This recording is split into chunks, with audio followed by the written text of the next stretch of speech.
Welcome to Season 5 of Outstanding Women Leaders, Witty and Wise Conversations. I'm your host, Katie L. Eads, founder and chief owl at Outstanding Women Leaders Professional Coaching and Podcast, an organization dedicated to empowering women in leadership, relationships, and life.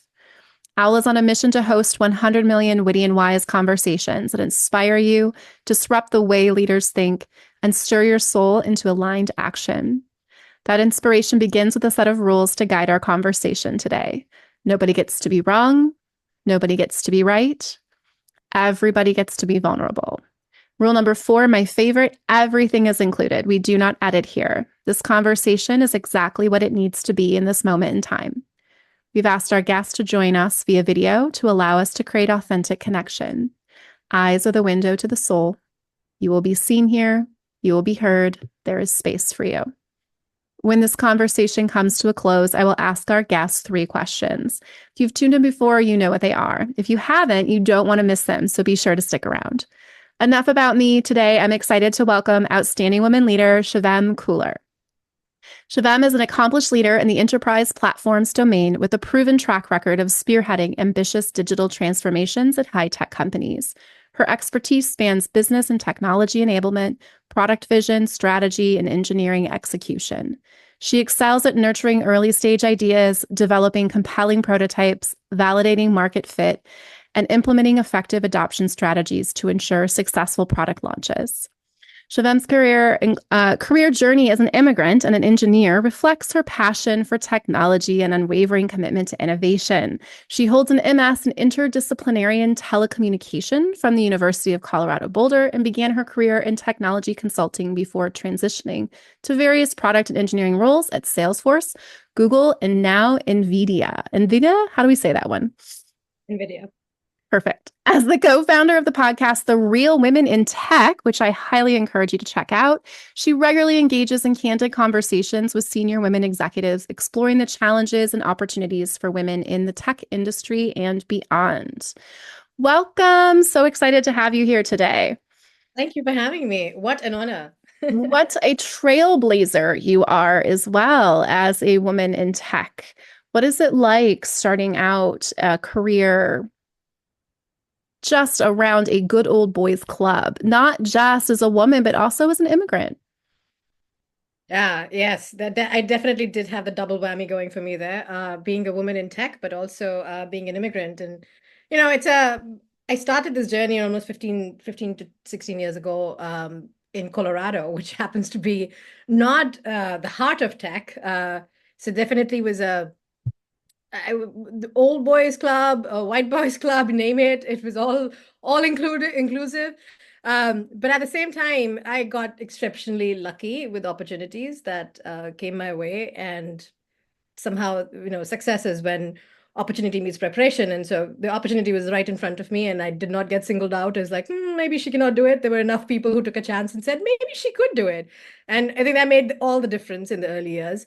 But as a woman and as an immigrant, there are just so many stories that you keep telling yourself of like, oh, I cannot do this, and I cannot succeed if I try to change roles a lot. So, as some of you might know, when you're an immigrant in this country, you have to stick with a particular employer for them to sponsor your visa and citizenship. And I know of so many stories of friends who were just like, we're going to stick with this for the next 10 years. The first job they took out of college, we're going to stick with it for 10 years because I don't want to lose on to my opportunity for, a citizenship in this country. And I think a lot of my journey was, I'm not going to succumb to that. That pressure is definitely not something that I was going to give into. Somehow encouraged even my then boyfriend, now husband, and said, you know what? I don't think that citizenship is worth the freedom. That is also the promise of this country. So let's enjoy the freedom and see where it takes us. And that having that first principle that I'm not going to compromise on the growth that I truly deserve, and that the opportunities that are coming my way, just because I'm an immigrant, was very important for me. Especially I was joining the clubs, as we call it. And also same thing as a woman, right? I mean, there was definitely people around me. There was a typecast of what I saw women doing. They usually had the business system analyst, the business analyst role. You write the requirements and then somebody else designs the system and then somebody else actually codes. And I could see that whole life chain being a little bit sexist. Like there was a little bit of like, well, women do most of this, and then there's some in the development space, but there is practically nobody who's designing, right? There is nobody who's coming in with a vision and saying, here's what this product could be, here's what the solution could be, and having that voice was just not there. I'd love to mention one of my mentors, an adorable, adorable person who I absolutely respect. She taught me how to write business requirements early in my days. And myself asking, like, Lori, why don't we go into the design meetings? We write the requirements and then we don't go to the design meetings. And she's like, no, I think they've got that. They've got, those are application development sessions. And her being so teed up into making sure the specifics were in place so that somebody else could develop, the rebel in me was like, no, Shivam, you're not just going to be all about this perfection. You're gonna go to the design meeting. You're gonna ask for that invite. You're gonna raise your hand and say, hey, I wanna see how this UX is gonna really turn out.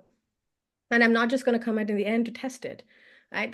I understand that's really where the women are playing a role in these projects, but that's not what I want to do. I want to be part of the entire value chain. And those, again, starting there as the first principle, is a story that we tell ourselves is like, observed behavior is not necessarily something that you have to adopt. You can question it and tweak it to what suits you and your personality, right? If you cannot be the one just making those most beautiful requirements, then feel free to raise your hand and say, hey, can I do something different?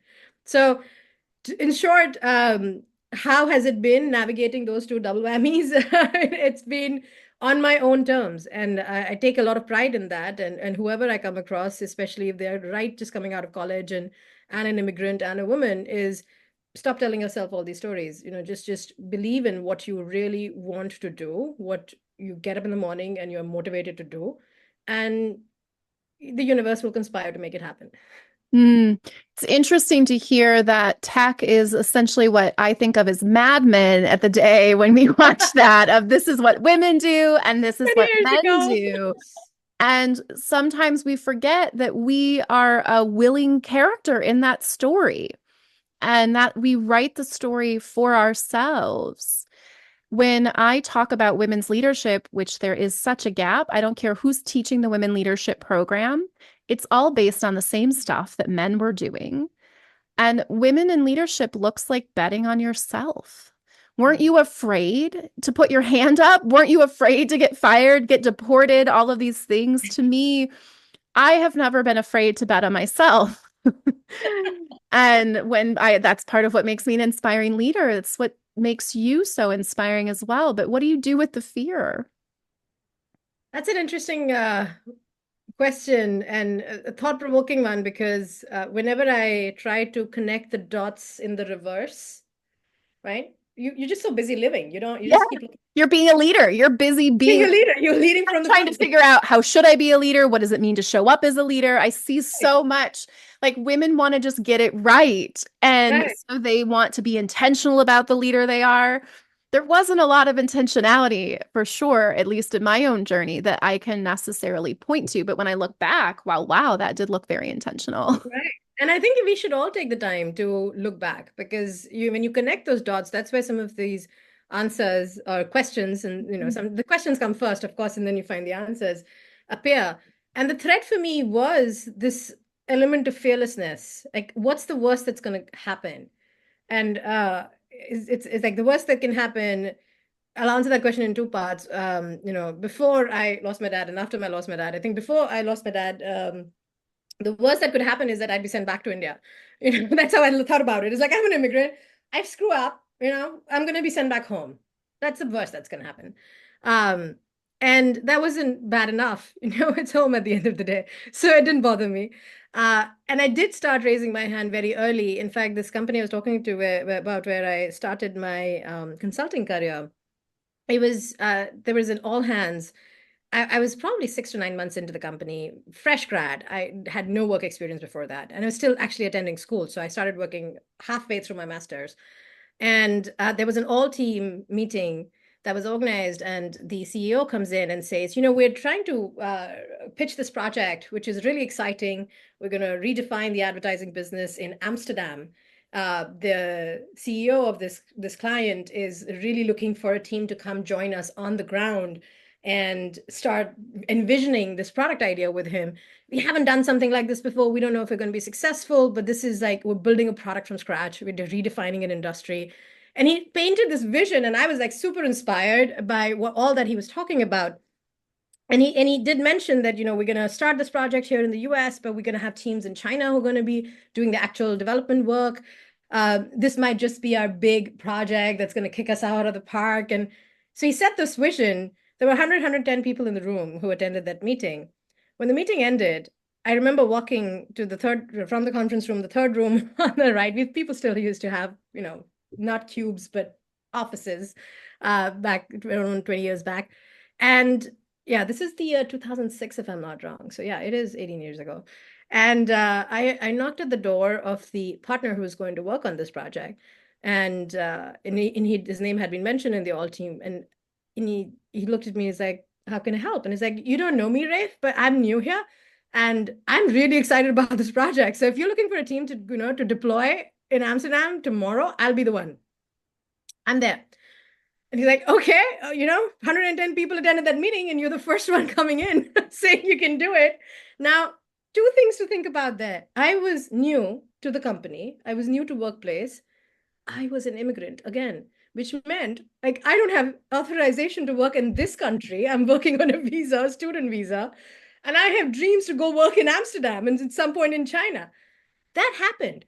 So when that project took off, 2 months from the point where we had this initial conversation, I was on the project and we figured it out. And so fearlessness was something which maybe you're born with. Mm. I'm going to just go there for a little while because it's asking yourself the question, what's the worst that can happen? And if you've seen some worst case scenarios, you just go, like, the worst is that they'll deport me back. Something like that will happen. Or, I mean, you're young enough, you don't think about things like that.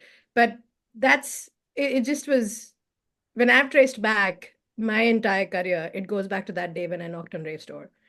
And I have not stopped raising my hand, even now. Like even now, it's just crazy. It doesn't stop. Like whoever is the next Rafe and whichever company I'm in, they know that she's knocking at the door and said, it's me. So it gets better with time as well, I would say. You do it a couple of times and you're like, this is me, it's who I am. Um, yeah. So that was the pre. And after I lost my dad, I think it became more of like, what's the worst that can happen? Life is so short anyway, so just take the risk. Yeah. Yeah, my mom passed away 6 months after she retired, and that was just my reminder of what are we so worried about retirement for? We don't even know if we're going to live long enough to spend all that money that we spent time saving. So betting on yourself, betting money is so easy to come in and come out. Those things didn't feel as scary. Although I will say, the older I get, the more risk adverse I might be. At 22, I packed up a U-Haul and I drove to Chicago with a Craigslist roommates and a job interview for a tennis coaching position. 3 months later, I was a director. And I don't have, it's funny when people talk about climbing the corporate ladder. I'm like, oh, I didn't climb a ladder. I just showed up. And then they made me a director. Very And I true. heard you mention mentor, and women's sponsors and mentorship often is hard to come by. I also hear women talk about their mentors or even men of color saying, well, my mentor said this is the way that it's done. The only way to get to your career here is to do it the way I did it. Mm.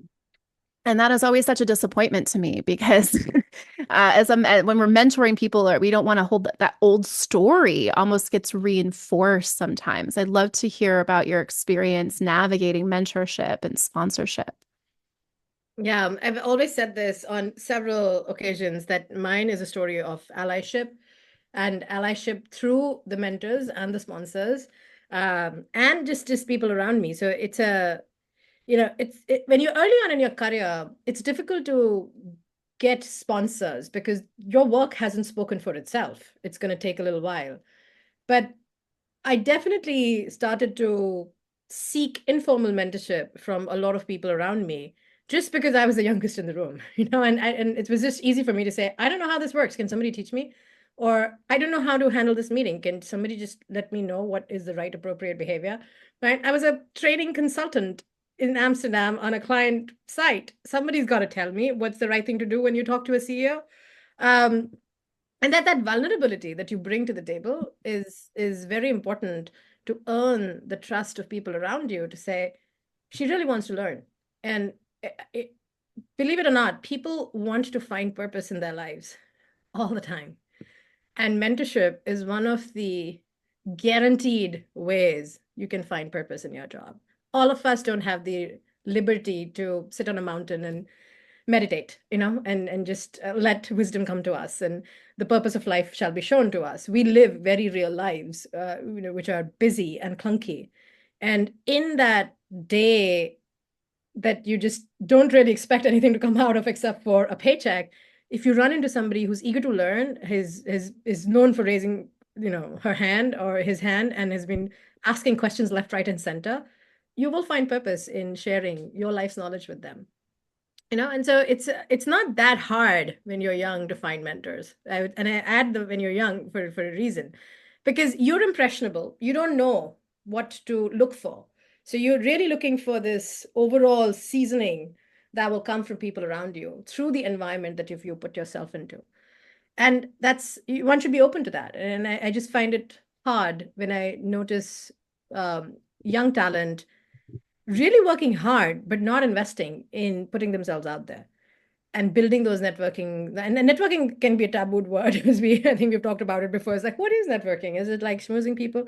No, it isn't. It's not schmoozing people. It's basically putting yourself out there. People should know who you are, what you stand for, what you're good at, what you're bad at, and what you're willing to learn. I always tell people networking is like shopping at TJ Maxx. You are not there to love everything you see. Right?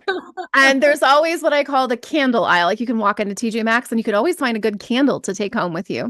When you go networking, look for the candle in the room. Look for that one little find and maybe you'll find that really cool handbag or that awesome, designer shoe that you've had your eye on last season, whatever it is. But that to me is networking can be so exhausting for people. But you're there to sift through. You're not there to quantity, right? It cannot be deliberate either. It's like Yeah. I'm talking about TJ Maxx a lot. It's an interesting story where my daughter and I, it's a favorite thing to do when we have nothing to do, is just like, should we just go do holiday shopping? And find some things that we don't need.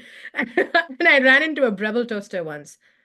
Can you believe it? What is a Breville toaster doing in TJ Maxx? I brought it home. I didn't even think about whether I need a toaster or not, but it was a Breville toaster. You bring it home. And our life changed after that because it's Breville after all, right? And I actually used this analogy with my daughter, and she's like, "Why did you buy it? We did have a toaster." And it's like, you go somewhere and somebody's sharing something with you, and you're like, "Hey, that might be useful someday," right? And it's good quality. So let's just put it in the pocket and use it when it's ready, when the time is right. And so much to say that true. Networking and anything, mentorship can be similar too, where you will have a lot of people show interest in your career, right? Once you put yourself out there, you don't have to listen to everything. It's about minting all of this advice. You don't have to get everything and put it in the shopping cart. Some things you just go like, that's interesting. I'm just going to park it and I'm going to revisit it when the time is right. It's like, yeah. So it's so I definitely don't think that you can deliberately network to find mentors and sponsors. They come through the work that you put in, and then your work starts to speak for itself.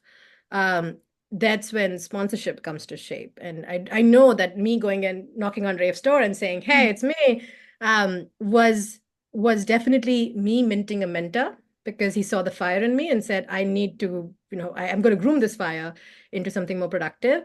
But once I was literally the only product analyst on the role for almost 6 months of that project, and I did good work, even as somebody who was so junior in her career, and that won me the tag of like, if you have a problem and you have a client, or a client that's going south, you call Shivam. Right. Mm. And that's when the sponsorship starts to show up, because I'm not in those rooms where those conversations are happening. But Rafe and other people who I worked with on this project were like, this is a tough one. I know exactly the person who's going to help you solve it. And sponsorship is, I always call it, it's transactional in some respects, because you're getting something out of it as much as the other person is getting out of it. Right. So it's like, it's a two-way street. And it's, again, not something you can deliberately make happen, and gets tougher as you grow up the ladder. But it's these are two two levers to use as you grow up. If you go back to what I was talking about, the successes when opportunity meets preparation, the reason I'm such a strong supporter of like having mentors in my life, but also making sure everybody around me has mentors and sponsors, is sponsors will make the opportunity part of the equation happen. Right. So if success is what you're seeking and you need it to be a combination of opportunity plus, preparation, then your opportunity piece comes from the sponsors and the preparation piece comes from your mentors. So, Hmm. so as an engineer, it's all a logical equation in my mind. And I don't know if it's as simple as I make it sound, but that's how I look at it is like, I need people to bring those opportunities to me. And the sponsors are the ones who are going to do that for you. And I want to be prepared to meet those opportunities with the skill sets, with the temperament, with the resilience. And that's where the mentors come into the equation. Hmm. Preparation meets opportunity has always been a hard one for me because I'm like, opportunities just happen. And what do you mean I've been preparing for this my whole life? Preparation always feels like I'm supposed to check a box and that I'm supposed to follow something. To me, nothing prepares you more to knock on a door than being an immigrant. Like you came over here, which is just fascinating to me that people go to a country where they may not even speak the language. What preparation to say, I'm going to leave all of my family behind. When I moved to New York with just what fit in my car in a sublet, people were like, "You're so brave." I'm like, "No, I'm not. I'm an only child. Like, my parents still have my childhood bedroom waiting for me. I have a car. I'll just drive back to Illinois and I'll figure just like you were going to get across an airplane to have to go back and ship boxes. I was just prepared to pack up my little car and drive back home if it didn't work out. Preparation to me is also just what were you doing as a kid? What were you doing when you were in your formative years, going to college? All of that to me, preparation is you just being more you. It's a great point, actually. And it's a lifelong preparation. I don't think it's a Yeah. for this role, how I'm going to show up. I mean, if you look back again, tracing the dots, I feel like I'd been preparing for this role at NVIDIA that I do now all my life, like literally from college, where I did study chip design because I am an electrical engineer by education, to understanding how complex this ecosystem is, to the point of like acquiring business systems knowledge at Salesforce and then at Google, to the point of acquiring some more knowledge at Google on vendors and how you get work done with third-party vendors, especially when you're procuring the software. And all of that came together in my current role. So preparation is definitely you're preparing for something. You might not know it. It's like the Breville toaster, right? Yes, you're not like a pirate with a map, just following these steps. I think sometimes when people, how can I be more prepared? I hear that oftentimes. Yeah. And Mm. we don't recognize that every time you step out of your comfort zone, you use the word vulnerability. And what I find more and more of in my own personal research is that vulnerability is just a fancy word for authenticity. It is very authentic to get excited at a meeting and just show up at someone's door who's important. And that's what we do when we're young and we're feeling like our authentic selves. Is Mm. I'd love to do that. That sounds fabulous. That's how I ended up as a director. And when we recognize that we're just afraid to be ourselves, vulnerability ends up just looking very much like how saying what you mean in that moment. It's about, yeah, that's so true. And by the way, Brené Brown will agree with you because she talks about vulnerability and authenticity in the same in a similar way. But what is interesting is there could be two things. You are either afraid of being you, or you think that the path to success is being somebody else. That's it right there. And that one is where sometimes mentors, if you're going to the wrong mentor, holds you back because they say, well, this you can't fully be yourself. This is how I got here. And women, we don't mean to, but we'll end up being gatekeepers. Well, as a woman, and we forget that we're having our first women retire from corporate. We weren't allowed in corporate for so long. And when you're getting mentorship, a Gen Xer can only tell you how a Gen Xer did it. A baby boomer can only tell you how they did it. Every generation will look different. And oftentimes I hear from people, how do I get the visible projects? How do I get people to pay attention to my work or to see me for what it is? It's very easy, particularly for women, to be put in a box by others. And then we write the story and we reinforce that same box. And then Yeah. we're also very upset because we're in that box. Yeah, that's I mean, we were talking about this, right? Like you should be very careful of the stories you tell yourself. Yeah. It's a yeah, Amanda Foster, who ran the Polaris program for women leaders at Google, she put that idea in our heads, I think literally on day one of that program. And she said, you should be very careful of the stories you tell yourself, because the stories you tell yourself are either created by fear, right? They're created by the fear of not having something, or by, it's a fear of having something and not having something. Mm, It goes both ways. And that's the tough part there, which is you you can find yourself telling a story about, this is my skill, right? And I'm good at this. And so I'm just going to be going deep into this domain because I'm so good at it. I'm a chip designer. I could have told myself the story when I graduated with good grades in my electrical engineering and said, Shivam, you're really good at building chips and figuring out how, the circuitry should work on a chip and how do you make it smaller and smaller. And, I was good at that stuff. I studied it. I got good grades. So I could have just told myself the story that that's what I'm good at. And hence, let's just make that my focus and hone in on it. Had I done that, Katie, I would have completely gone against the grain of my existence. And somehow, I don't know why, but maybe upbringing, my dad, having raised us in a certain way, despite being girls growing up in 1980s India, um, just we didn't grow up with that lens of your identity is built on your degrees or your college education or, families you come from. It was just a very liberal, upbringing where that narrative of I'm good at this and so I should just hone in on this wasn't there. It was I'm good at this, but you know what I'm better at? People. mm, I'm better at getting things done with people.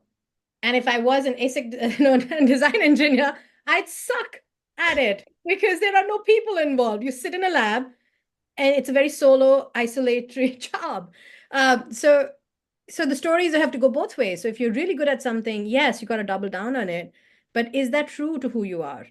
Right? And some people will tell the story of like, I'm just not good at coding, so I'm not going to become a developer.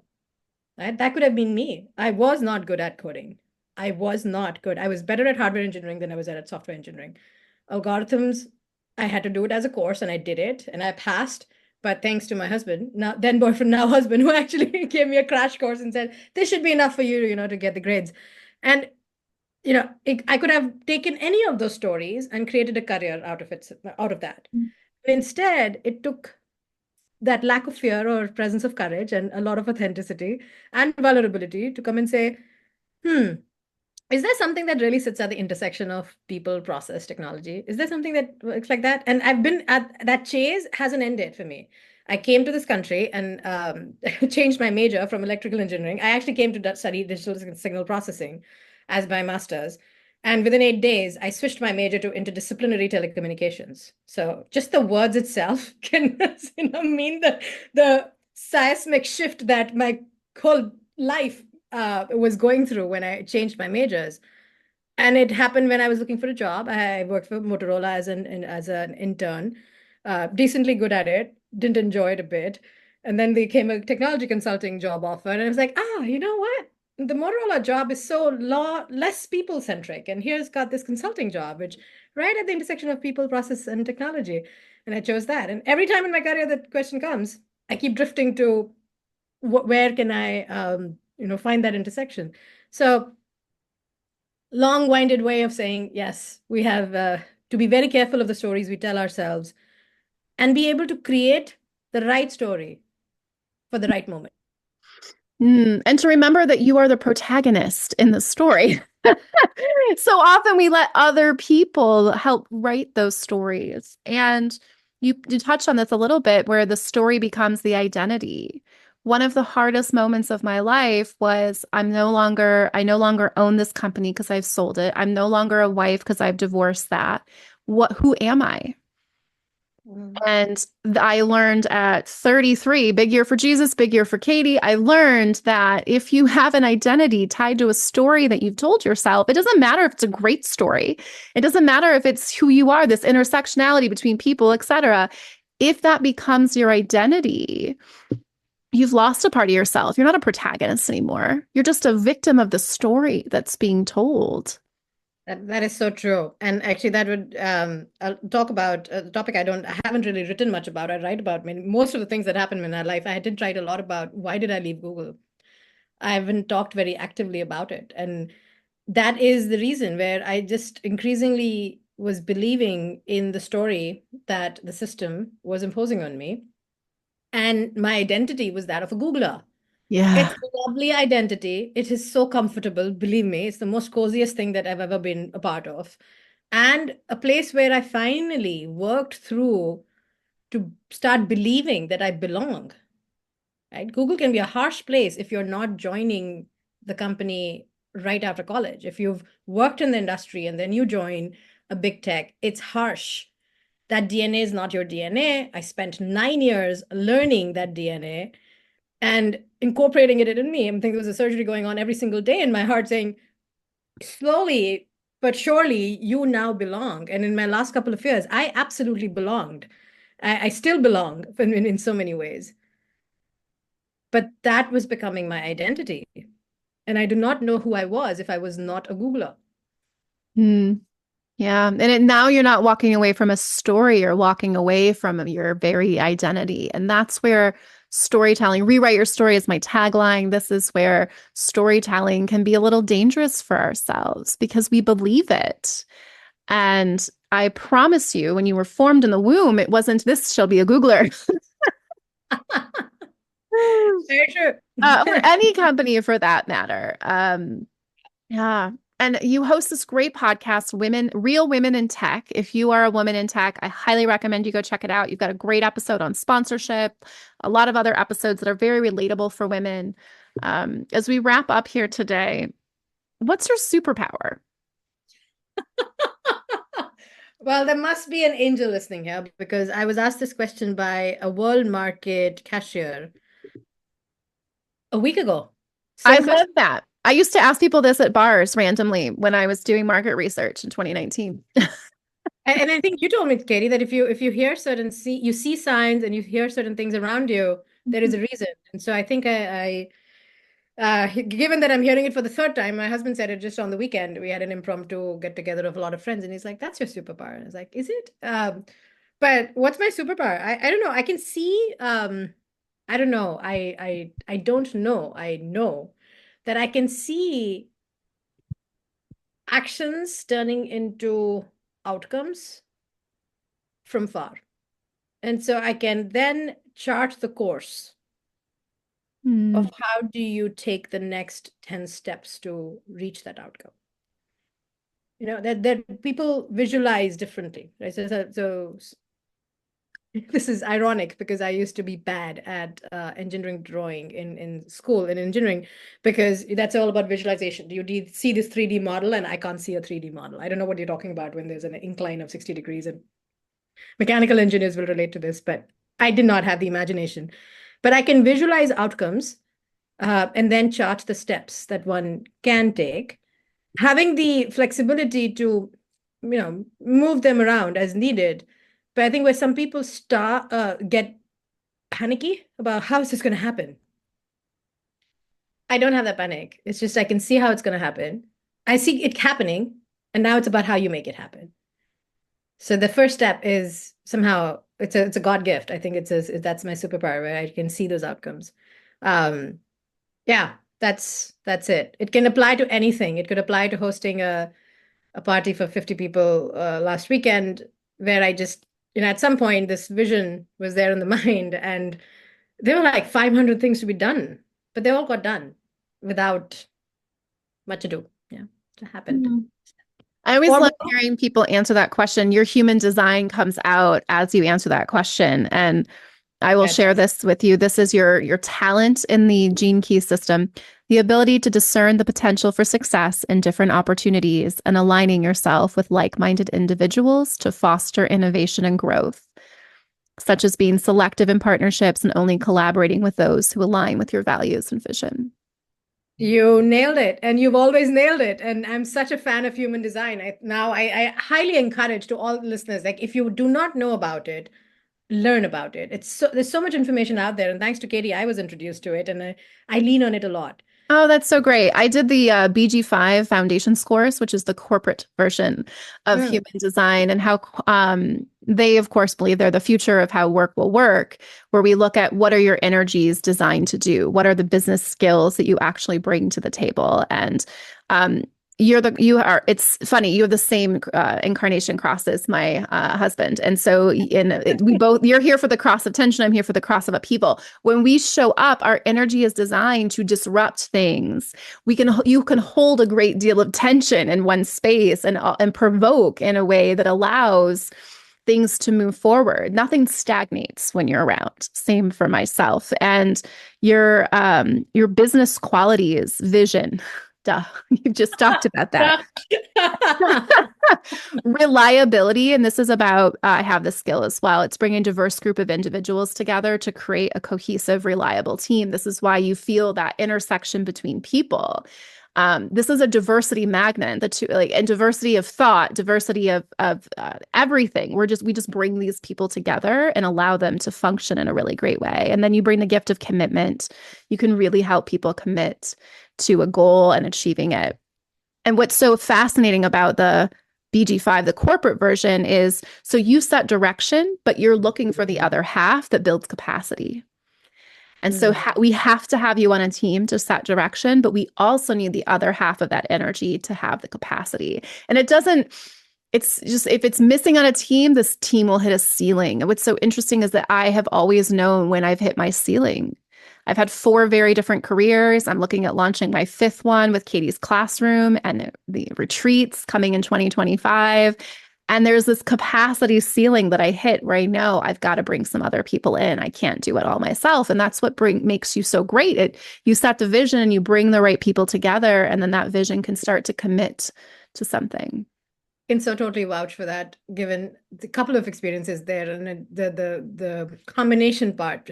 So when I started the Real Women in Tech, the reason I couldn't start it before I met Igor, who's my co-host, is because I needed somebody who would do that execution piece, right? Who would basically be the fuel, right? So I can say, this is what we're going to do. We're going to bring in these women. We're going to talk about all these ideas. And he's the one who actually makes it happen. So it's very interesting how we'll discuss about what's the topic we wanna bring discuss with our guest, and then Igor will go and collect this bank of questions, and he'll do the research, he'll do all the analysis, and I feel guilty sometimes. It's like, oh my God, he's putting in so much effort, and for me, it's like once I see those questions, I can instantly put them into like, these are the categories, these were the segments we're gonna have. Here's how we're gonna clean it up. So it's like that direction. Set the direction and 3 hours of Igor's work and 30 minutes of Shivan's work.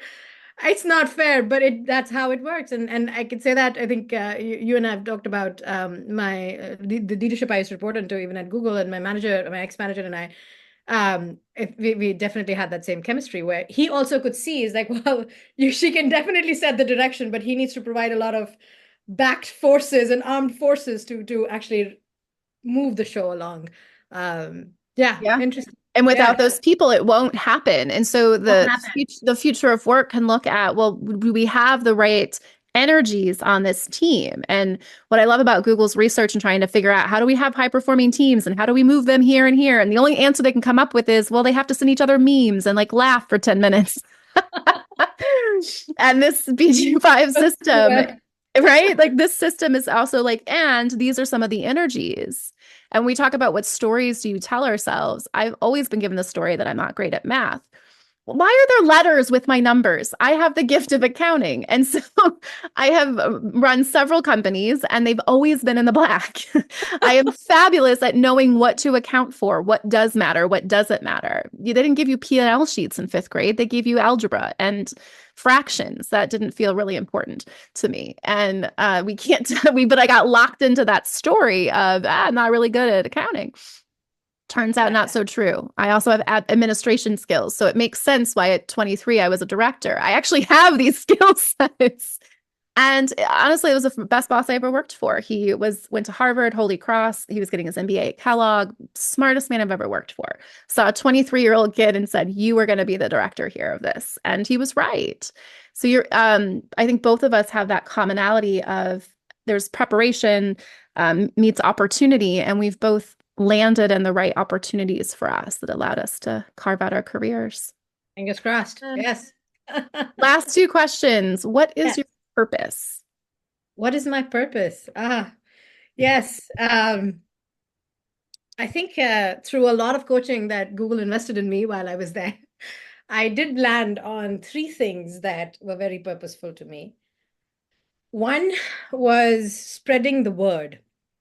The word is very important for me. I'm a person, people have love languages. I have or acts, and for me it is words.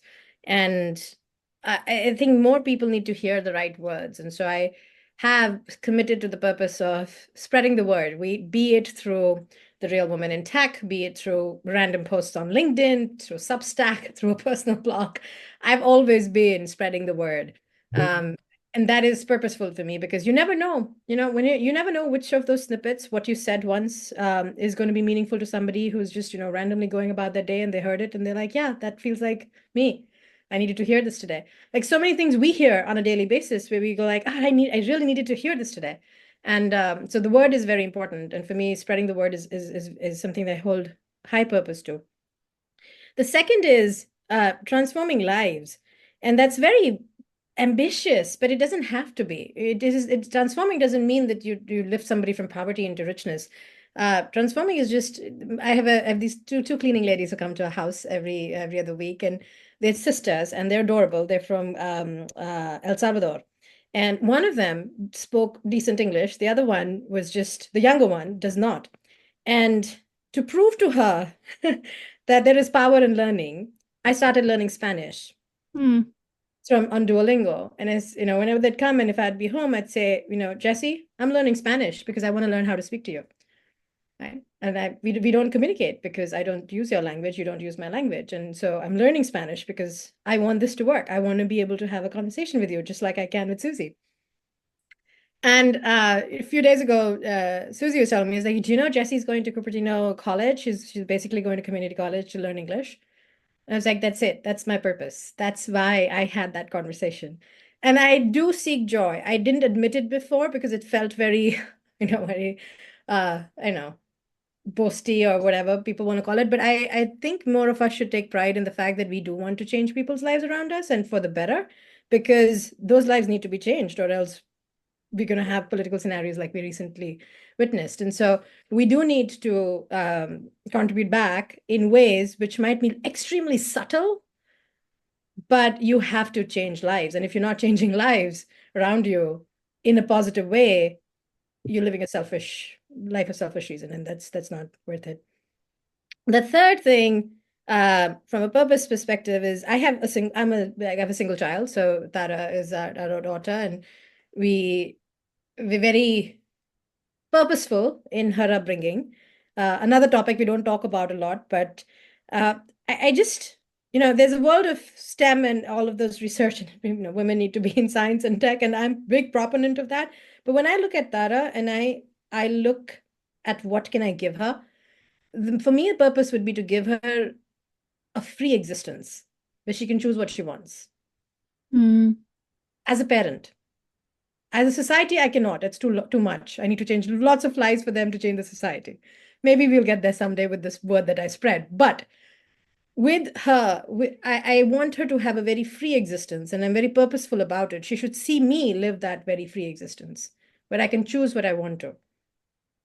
And she should be able to choose the same for herself, not as not be constrained in her thinking and options that she wants to pursue. If she wants to be an artist, and I will let her be an artist and make her face the reality. But yeah, so the purpose there is to give freedom of choice to at least one human that I brought into this world.